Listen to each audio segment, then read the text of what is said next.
ফ্যাসিবাদকে ফ্যাসিবাদী চিন্তা দিয়ে রোধ করতে পারবেন না।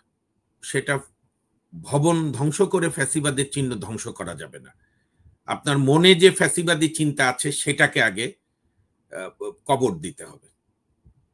আপনার অন্যের কথা আপনার শোনার অভ্যাস করতে হবে। ফ্যাসিবাদের আপনার ইয়া থাকে, একজন ব্যক্তি থাকবে যে লার্জার দেন লাইফ, যে দলের চেয়ে বড়, ইভেন দেশের চেয়ে বড়, and he is the idol, দেবদেবীর মতো। দ্বিতীয় হচ্ছে আমি সেরা, যা বুঝার আমি বুঝি, আর কেউ বোঝে না।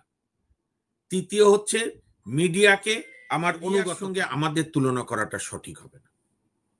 সিরিয়ার, তাই না? কারণ সিরিয়ার একটা অন্য জিনিস। সিরিয়ার তো ধরেন দীর্ঘদিন ধরে একটা কিন্তু সিরিয়ায় আপনার অন্যান্যরাও যুদ্ধ করেছে, এবং সিরিয়ার যে ভৌগোলিক, সিরিয়ার যে সোশিও পলিটিক্যাল কাঠামো, তার সঙ্গে আমাদের বাংলাদেশের কোনো সম্পর্ক নেই। তাদেরটা হ্যাঁ মনে হচ্ছে যে তারা সেনাবাহিনী, ধরেন আপনি যে বললেন, সব নিষিদ্ধ করে দিয়েছে বা সব ডিসমেন্টেল করে দিয়েছে। তো আমরা তো আমাদের বাংলাদেশে তো, আমি রিপিটই করি, আমার শ্রদ্ধেয় আমার অগ্রজ মনিরুল ইসলাম রবি ভাই যেটা বলেছে, আমাদের সেনাপ্রধান, সেনাবাহিনী তো 3 তারিখ থেকেই জনগণের পক্ষে অবস্থান করেছে। তাহলে আপনি এখানে সেনাবাহিনীকে ডিসমেন্টেল করবেন কেন? এই যে কম্পেয়ার গুলো আমরা করতে গিয়ে আপেল অ্যান্ড পাইনাপেলের কম্পেয়ার করলে হবে না। আমি আপনার এই সুতরাং সিরিয়ার তার কাঠামোতে সে যেটা করছে তারা বুঝবে, তাদের জনগণ। সিরিয়ার তো একটা অংশ আবার ইসরায়েলও দখল করে রেখেছে, আরেক অংশে কি, এগুলো মধ্যপ্রাচ্য তো একটা খুব জটিল। এটা নিয়ে আরেকদিন একটা পূর্ণাঙ্গ আলোচনা করেন, প্রয়োজনে আমাদের এই 3 জনকে ডেকেন আমরা তথ্য দিয়ে ওই আলোচনাগুলো করব। মধ্যপ্রাচ্য এবং এই যে আরব বিশ্বের যে সমস্যা, সংকট, প্যালেস্টাইন ইত্যাদি। আমাদের বাংলাদেশে আসেন। হ্যাঁ, আমাদের বাংলাদেশে যদি আপনি বলেন যে যেভাবে ফ্যাসিস্টদের গ্রেপ্তার এবং ফ্যাসিবাদীদের বিচার হওয়া দরকার, এ ব্যাপারে তো কেউ দ্বিমত করছে না, কিন্তু যে গতিতে হওয়া দরকার সেই গতির ক্ষেত্রে হয়তো অনেকের প্রত্যাশা মিলছে না। এর একটা বড় কারণ হচ্ছে আমাদের এখনো যে বিচার ব্যবস্থা, সেখানে আমরা ডিউ প্রসেস অফ লটাকে ফলো করি।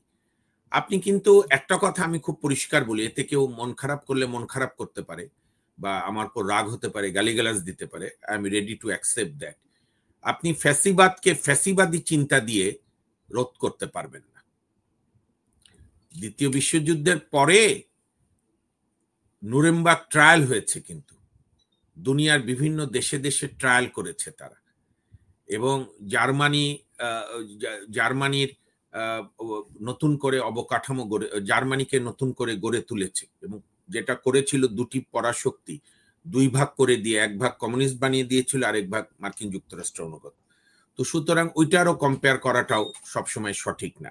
আমাদের এখানে আমি আপনার এই অনুষ্ঠান দেখতে দেখতে আপনার এই আগের পর্বের আলোচনা দেখছিলাম, তো সেখানে দেখলাম ছাত্র জনতার প্রতিক্রিয়া হচ্ছে যে ফ্যাসিবাদের কোনো চিহ্ন রাখবে না। আমি একমত এটার সঙ্গে। তো শুধু সেটা ভবন ধ্বংস করে ফ্যাসিবাদের চিহ্ন ধ্বংস করা যাবে না। আপনার মনে যে ফ্যাসিবাদী চিন্তা আছে সেটাকে আগে কবর দিতে হবে। আপনার অন্যের কথা আপনার শোনার অভ্যাস করতে হবে। আমি বরং মোটা দাগে বলি, ফ্যাসিবাদ কি? ফ্যাসিস্ট হচ্ছে ইটালির মুসোলিনি একটা দল বানিয়েছিল সোশ্যালিস্ট টার্ম দিয়ে, ফ্যাসিস্ট ওই ইটালিয়ান শব্দ। আর হিটলারের ছিল নাজি, এবং আপনি জানেন কি না, হিটলারের নাজির পুরাটা নাম হচ্ছে national socialist Democratic socialist Republic party. এবং হিটলার কিন্তু ওই যে অনেকে অনেক সময় বলে না যে নির্বাচিত গণতান্ত্রিক হয়, সেটাও সর্বাঙ্গে মিথ্যা। হিটলার কিন্তু জোর করে ক্ষমতা দখল করেনি। হিটলার বিপুল ভোটে বিজয়ী হয়েই হিটলার জার্মানিতে ক্ষমতা নিয়েছিল, এসেছিল, সো অ্যাজ মুসোলিনি ইটালি। কিন্তু ফ্যাসিবাদের মোটা দাগে যে কয়েকটা বৈশিষ্ট্য, তার প্রথম বৈশিষ্ট্য হচ্ছে ফ্যাসিবাদের আপনার ইয়া থাকে, একজন ব্যক্তি থাকবে যে লার্জার দেন লাইফ, যে দলের চেয়ে বড়, ইভেন দেশের চেয়ে বড়, and he is the idol, দেবদেবীর মতো। দ্বিতীয় হচ্ছে আমি সেরা, যা বুঝার আমি বুঝি, আর কেউ বোঝে না। তৃতীয় হচ্ছে মিডিয়াকে আমার অনুগত থাকবে, মিডিয়া আমি যেভাবে বলবো সেভাবে। চতুর্থ হচ্ছে রাজনীতি বলো, অর্থনীতি বলো, বিচার বিভাগ বলো, অন্যান্য কার্যক্রম বলো, আমার দলের নির্দেশে হবে, যেভাবে হিটলার চালাতো। তো সেইগুলো থেকে আমাদের মুক্ত হওয়াটা আমাদের হচ্ছে প্রথম কর্তব্য। সেজন্যই এই যে আফসারি ভাই যেটা বলেছে, এবং এখন পর্যন্ত কোনো রাজনৈতিক দলই বলেনি যে সংস্কার ছাড়া আমরা যেন তেন নির্বাচন চাই। আমি যতটুকু মানে অ্যাক্টিভলি খবর রাখি, সবাই বলেছে হ্যাঁ, কেউ সময় দেওয়ার কথা বলেছে, কেউ বলেছে ক্লিয়ার করেন। এটা বলাটা ন্যায্য যে আপনি কি কি সংস্কার করবেন এবং গতিটা স্লথ, এই ব্যাপারে তো আমার মনে হয় জেন্টেলম্যান এগ্রিমেন্টে আমরা সবাই পৌঁছাতে পারি যে যে গতিতে সংস্কারগুলো হওয়া দরকার সেই গতিটা খুবই স্লথ। যেমন আমি আপনাকে উদাহরণ দিই, আমাদের বিচার বিভাগে গত 30-40 বছর ধরে এই আন্দোলনই আমাদের আইনজীবীরা করছে, আমাদের পূর্বসূরীরা করেছে, আমরা করেছি। বিচারক নিয়োগের আইন, অ্যাটর্নি সার্ভিস আইন, বিচার বিভাগের আলাদা সেক্রেটারিয়েট থাকবে, মাজদার হোসেনের মামলার রায় আছে, হাইকোর্টের অন্যান্য বিষয়গুলো আছে, আপিল বিভাগের।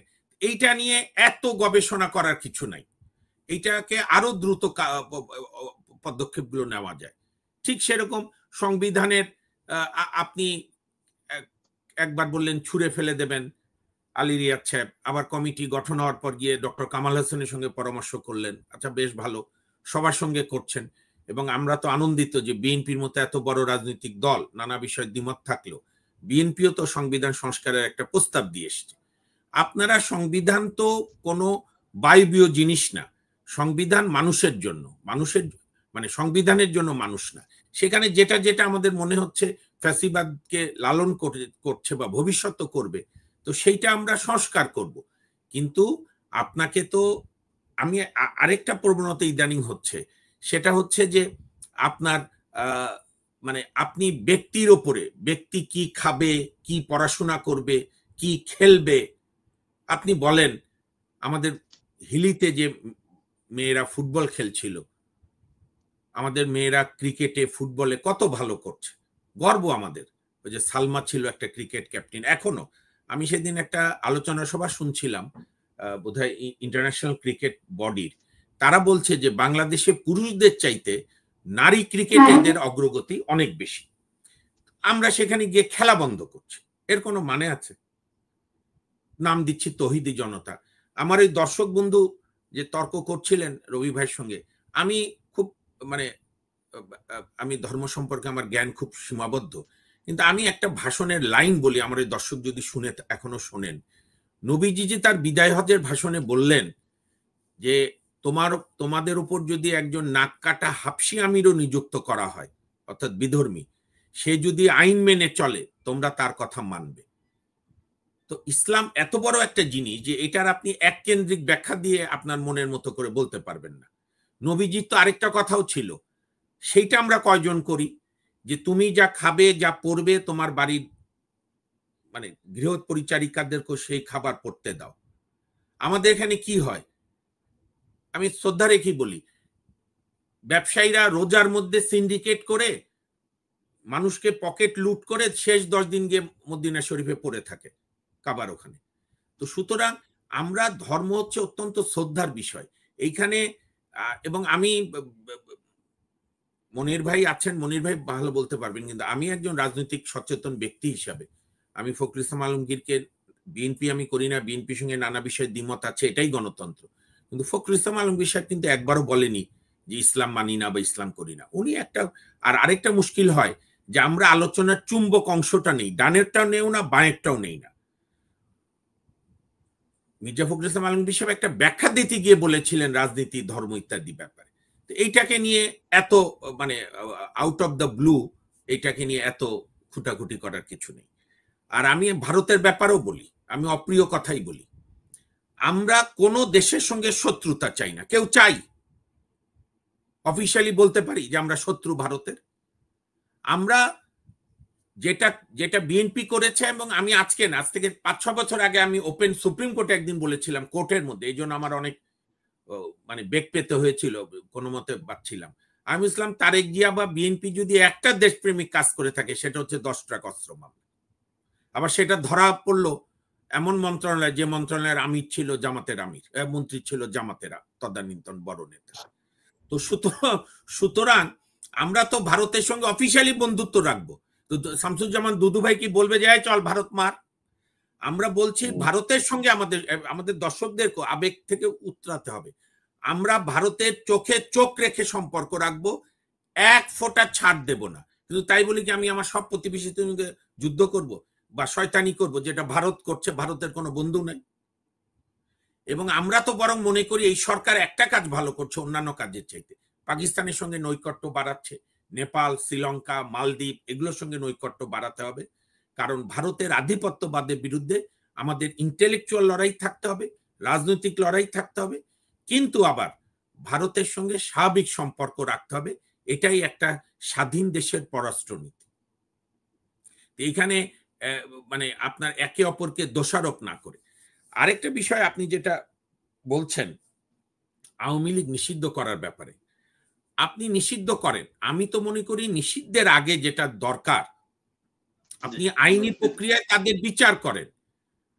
রবি ভাই আরো ভালো বলতে পারবে, আফসারি ভাই আরো ভালো বলতে পারবে, অ্যাক্টিভ রাজনীতি করে। আমি তো অ্যাক্টিভ রাজনীতি করি না, রাজনৈতিক বিষয়গুলো দেখার চেষ্টা করি আইনজীবী হিসাবে।